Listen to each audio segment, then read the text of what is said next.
From the moment Amara was born, her face became a paradox, both a gift and a curse. Her beauty was otherworldly, captivating beyond comprehension. However, there was a heavy price for such beauty. Anyone who came within her presence would instantly fall lifeless, the charm of her face far too much for the human heart to withstand. It wasn't just an exaggeration, it was a terrifying reality. Nurses, doctors, and even visitors who came too close to the newborn baby collapsed, leaving no explanation except for the look of pure, unearthly beauty on her face. Her parents, Isabella and Daniel, were terrified of what their daughter represented. They were overjoyed with her birth but also haunted by the curse they knew she carried. Despite their initial joy, it quickly became clear that they could not allow anyone to see Amara's face. Her mother's heart ached, but Isabella vowed to keep Amara safe, both from the world and the world from her. It wasn't just the strangers who might die. Her parents feared that Amara could never truly live. They decided to homeschool her, keeping her isolated in their grand but empty home. As Amara grew older, her parents surrounded her with all the knowledge in the world. Her mother, ever protective, ensured she never left the house except for brief, quiet outings, always covered in heavy scarves and cloaks. Despite her beauty, Amara never played outside like other children, her heart yearning for companionship but fearing that her presence could lead to destruction. Her parents tried to create a world for her, a world where knowledge was her companion and solace, but Amara knew there was no cure for loneliness. She excelled at every subject she studied, from history to mathematics, showing a sharp brilliance that could have rivaled the greatest minds. Still, it was the isolation, the constant feeling of being trapped behind a veil, that slowly wore her down. Her only outlet was books, and even there, she faced the limitation of not being able to truly share her thoughts or ideas with anyone. As Amara approached adulthood, Isabella and Daniel faced a difficult decision. They had kept her hidden for years, but the time had come when Amara could no longer live in seclusion forever. She was about to turn 18, and with it, the inevitable question. How could she ever live a normal life? How could she ever be free? Despite the fear of what might happen, they finally agreed that she must attend a university. Perhaps here, in a world of intellect and purpose, Amara could carve out a space for herself. But it would not be easy. Amara had to hide her face, and in doing so, her true self. She wrapped herself in layers of fabric, only leaving her eyes visible, peering out from the folds of cloth. It was a sacrifice, but it was the only way she could exist without harming anyone. At the university, Amara's brilliance became legendary. She completed assignments with a speed and accuracy that stunned professors and classmates alike. Her mind was sharp, and no subject was beyond her grasp. However, none of the praise ever touched her. What use was it when she could not truly interact with others? When she couldn't reveal who she truly was? Her beauty, though hidden, was also the source of endless curiosity and gossip. Students whispered about her, and rumors swirled about why she always wore the same cloth covering. Some claimed she was hiding some terrible disfigurement, others mocked her, calling her strange. It didn't help that Amara's quiet demeanor and reluctance to engage in social interactions fueled even more rumors. She was, in their eyes, a mysterious figure, someone to be speculated about, feared, and admired from afar. Among the many who found amusement in her strangeness was Valerie, the notorious bully of the university. Valerie was popular, brash, and always looking for someone to belittle. Amara was her latest target. Valerie, with her clique of friends, would often make cruel jokes about Amara's face, trying to provoke a reaction. But Amara had learned the art of silence. She never engaged, never responded to Valerie's taunts, though they stung. Each day, she wore the same expression, calm, composed, and distant. But inside, she was crumbling, desperate for someone to understand her, even as she feared that being understood could mean disaster for those who ventured too close. One afternoon, as Amara was walking to class, Valerie decided to confront her. The challenge had become too much of an obsession for Valerie. She was tired of the mystery. With a laugh, she marched up to Amara in front of a small group of students. "Hey, Amara," Valerie called out, her voice dripping with condescension. "What's the deal with that face cover? Are you some kind of freak? Or are you hiding some hideous scars under there? Amara remained silent, her eyes steady but her heart racing. She knew what was coming, and she dreaded it. Valerie had never left her alone. She had to make a choice, to keep hiding or to speak her truth. But speaking her truth meant risking someone's life. No one, not even Valerie, deserved that. I bet you're just ugly underneath, Valerie taunted, folding her arms across her chest, smirking at the group of onlookers who were eagerly waiting for a reaction. Amara took a deep breath, feeling the weight of their gazes upon her. You wouldn't want to see my face, she said softly, her voice calm but filled with an underlying sadness. She knew it would make no difference. Valerie would never understand. Come on, don't be a coward, Valerie pressed, her friends egging her on. We all know you're hiding something. Why don't you take that cloth off and show us your real face? Amara hesitated for a moment, the internal struggle eating away at her. But she remained composed. Trust me, she said quietly, her voice steady. You really don't want to see it. But Valerie wasn't finished. She leaned in closer, almost mockingly. I think you're just afraid. Show us your face, Amara. Or admit you're too scared. Amara's heart raced, but she refused to give in. She turned and walked away, wrapping herself tighter in the cloth, trying to block out the harsh words that continued to follow her. It wasn't the first time Valerie had targeted her, but this time it felt different. Valerie's cruelty was growing, and with it, the weight of the secret Amara carried. As the days passed, the taunts from Valerie grew more insistent. She would shout across the hallways, calling Amara a coward, a freak, and worse. The whispers in the halls became louder, the mocking laughter following her wherever she went. But Amara kept her head down, focused on her studies. She refused to let the noise distract her, knowing that every day was one step closer to finally finishing school. That was her only goal, to live a life where she could finally be free, even if it meant living in the shadows forever. But deep down, Amara knew that her time was running out. The curse was getting harder to bear. The pressure to stay hidden was taking a toll. And all the while, Valerie's attacks seemed to grow more malicious. Amara didn't know how much longer she could keep her secret from being revealed. Despite the growing tension, Amara was determined to finish her studies and live a life where she could finally break free from the chains of fear. However, every day at the university felt like a battle. Valerie's cruel taunts were relentless, and the whispers among the students grew louder. But what hurt Amara the most was the growing realization that she would never truly belong, not as long as her face remained hidden, locked away behind the cloth that shielded her from the world. It wasn't just Valerie anymore. The whole campus had begun to view her as a strange, almost mythical figure.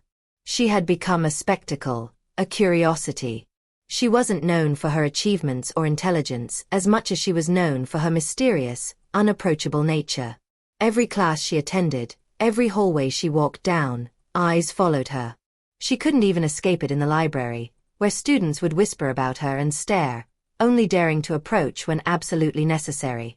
One afternoon, while Amara was in the library, hunched over her textbooks, she noticed a shadow looming over her desk. Startled, she looked up to find one of the few students who had never mocked her, Oliver. He was quiet, often keeping to himself, and always seemed to study in the background. Unlike the others, he never looked at her with judgment or fear. If anything, he seemed genuinely intrigued by her intellect. Oliver said softly, glancing at her book. I was wondering if you'd help me with a problem in this chapter. It's a bit confusing. Amara blinked, caught off guard. She'd never had a real conversation with him. Sure, they had shared brief exchanges in class, but he never pushed her boundaries like the others. His calm demeanor made her hesitate, but he wasn't a threat. Not like Valerie or the others. With a slight nod, she agreed. Sure, she said, carefully lowering the cloth a little so it wouldn't catch his attention. Let me take a look. For the next hour they worked together, Oliver asking questions and Amara providing answers, explaining the concepts with the precision of a seasoned teacher. For the first time in ages, Amara found herself enjoying the company of another person. She could feel a weight lift as they laughed at each other's occasional mistakes or misinterpretations of complex theories. But even in that moment of calm, Amara knew the relief would be short-lived. Nothing could change the reality she faced. Her face, her curse, would eventually surface. As they finished, Oliver packed up his things and smiled. "Thanks, Amara. I'll see you around." Amara nodded, watching him leave the library, a smile tugging at the corner of her lips. He had been kind. It was the first real connection she had made since coming to the university. Yet, as she sat there alone again, the inevitable reality set in. Any friendship she could form with someone like Oliver would eventually have to end the same way all her other attempts did, with her face being the final, fatal barrier. The next day, as Amara was heading to her class, she spotted Valerie and her entourage in the hallway, huddled around a group of students. The crowd parted when they saw Amara, and Valerie was quick to notice her arrival. A smirk spread across her face. "There she is," Valerie said loudly, making sure all the students heard. "The freak in the cloth. I'm sure you all wonder why she hides her face. Don't you? I bet it's because she's so ugly, no one can stand to look at her." The words stung, but Amara remained composed. She had learned long ago not to engage, to ignore the venom that Valerie spewed. But what Valerie said next caught her off guard. "You know, I think it's time we all saw what's under that cloth," Valerie taunted, stepping closer to Amara. "I've got a little plan to make sure everyone gets a good look at what's really behind that mask." Amara's heart pounded. She had a sinking feeling that Valerie was not going to let this go. Despite Amara's silence, Valerie's voice was relentless. She mocked Amara every chance she got, taking pleasure in her torment. The group of students gathered around, sensing the tension building. Valerie was a master of turning every situation into a spectacle, and it looked like today would be no different. Amara's hands clenched into fists, but she didn't respond. She couldn't. But then, something unexpected happened. Joshua, a student who Amara had noticed around campus a few times, stepped forward from the crowd. He was tall, confident, and usually surrounded by a group of friends, but today he was alone. His gaze was fixed on Valerie, and there was an intensity in his eyes that Amara had never seen before. "Valerie, that's enough," Joshua said, his voice firm. "You can't just harass people like this." Valerie laughed, tossing her hair back dramatically. "And what? Are you going to stop me? Don't tell me you're actually defending the freak now. What's wrong with you?" Joshua didn't flinch. He stepped closer to Amara, keeping his eyes on Valerie. "No, I'm not defending anyone. But I am telling you to stop. You've been picking on her for weeks, and it's not funny anymore. You're embarrassing yourself." Valerie scowled, looking at Joshua as if he were an annoying fly. "What's it to you, Joshua? Are you trying to act like her hero or something?" she sneered. Amara watched the exchange in silence, unsure of what to do. She had never expected anyone to stand up for her like this. It was an unfamiliar feeling, being defended instead of ignored or ridiculed. But she knew it wouldn't last. Valerie wouldn't back down that easily. "Why do you even care?" Valerie continued, looking at Joshua with disdain. "She's just some girl who hides behind a cloth all the time. Let's see if she's really as perfect as you think she is. I bet she's just too scared to show us the truth." Before Amara could respond, Joshua turned to her. "Don't listen to her," he said, his voice soft but filled with resolve. "You don't have to show anyone anything." Amara's heart raced, but she felt a small flicker of hope. Could this be real? Could someone, anyone, see her as more than a curse? But just as quickly as the hope emerged, it was smothered by the crowd's growing energy. Valerie's group was egging her on, and Amara knew it wouldn't be long before this moment spiraled out of control. Amara walked down the campus path, her steps slow and hesitant. The air felt different now, lighter, as if the burden of years of silence had been finally lifted. The sun was beginning to set, casting an amber glow across the university, and for the first time, Amara felt a shift inside her.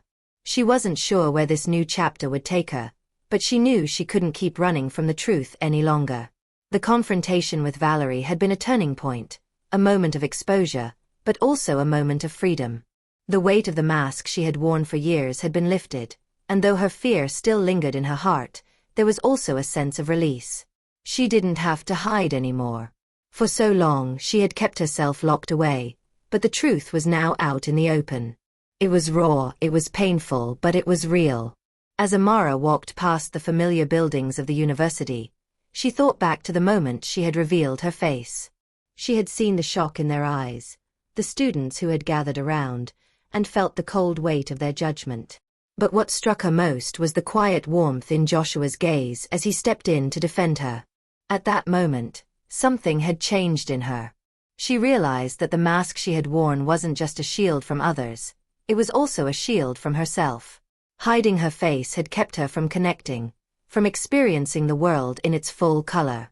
And now, as she walked alone, a strange sense of peace washed over her. The curse that had plagued her life for so long still lingered, but it was no longer her enemy. It was part of who she was, yes, but it didn't define her. She was still Amara, someone with dreams, with thoughts, with a future. She thought about Joshua, the one person who had stood by her in her time of need. At first, she had been suspicious of his interest, wondering why he would choose to help someone like her, someone so different from the rest. But Joshua had never treated her as a curiosity. He hadn't expected anything in return. He had simply offered her a kind gesture, a few words of encouragement that, at the time, felt like a lifeline. Though their interaction had started simply, Joshua had grown to understand Amara in ways she never thought possible. He didn't see her as the girl with a deadly beauty. He didn't see her as the mysterious figure hiding behind a veil. He saw her as Amara, a person worthy of love and respect. The way he had defended her in front of the crowd, his voice firm but compassionate, gave her hope. Maybe, just maybe, someone could see beyond her curse. That question had plagued Amara for so long, but now she realized it wasn't about whether people could fully understand her. What mattered was whether they could accept her for who she was, flaws, beauty, and all. Amara didn't have to explain herself to everyone. She didn't need to be perfect. She needed to be honest, with herself and with others. As she approached the university gates, Amara saw a familiar figure in the distance. It was Joshua, standing near the edge of the campus, his hands in his pockets, his gaze directed at the horizon. He saw her coming and waved, his smile warm and genuine, and Amara felt a strange sensation inside her. She could feel her heart racing again, but not from fear this time. This time, it was different. Joshua didn't see her as a freak. He wasn't afraid of what she might reveal. She walked up to him, her eyes steady and calm. "I didn't think you'd be here," she said softly, her voice still unfamiliar to her after the revelation of her truth. Joshua smiled, his blue eyes twinkling with a mixture of encouragement and understanding. "I didn't think I'd be here either," he replied. "But I wanted to check in, see how you were doing." Amara nodded, taking a deep breath. "I'm okay," she said, her voice quieter now, but still filled with resolve. "I've made peace with it. With the curse. I don't know how to make it go away, but I've decided not to hide anymore." Joshua's expression softened. "That's a big step," he said. "You don't need to figure everything out right now. The important thing is, you're not alone. You don't have to hide from me." For the first time in a long time, Amara let herself relax. She had been running from the world, hiding from the truth, from the people who might judge her. But here was Joshua, standing with her. And in that moment, Amara realized that she didn't need to prove anything to anyone. The world ahead felt different, brighter, and more open. Amara was no longer held captive by her fear of exposure. Her curse wasn't her enemy anymore. She had learned to accept it, to live with it, and to be stronger because of it. Joshua looked at her, his gaze full of gentle affection. "You'll figure it out, Amara. One step at a time," he said, his words offering a promise of support. As they stood there together, Amara revealed her face, knew the road ahead would be difficult. But for the first time, she had someone by her side, someone who truly saw her. The rest of the world would have to learn to do the same. Amara smiled for the first time in what felt like forever, feeling the weight of her isolation begin to lift. This was her first step toward freedom. The world hadn't changed, but her perspective had, and that made all the difference. She was no longer defined by her curse. She was Amara, and that was enough.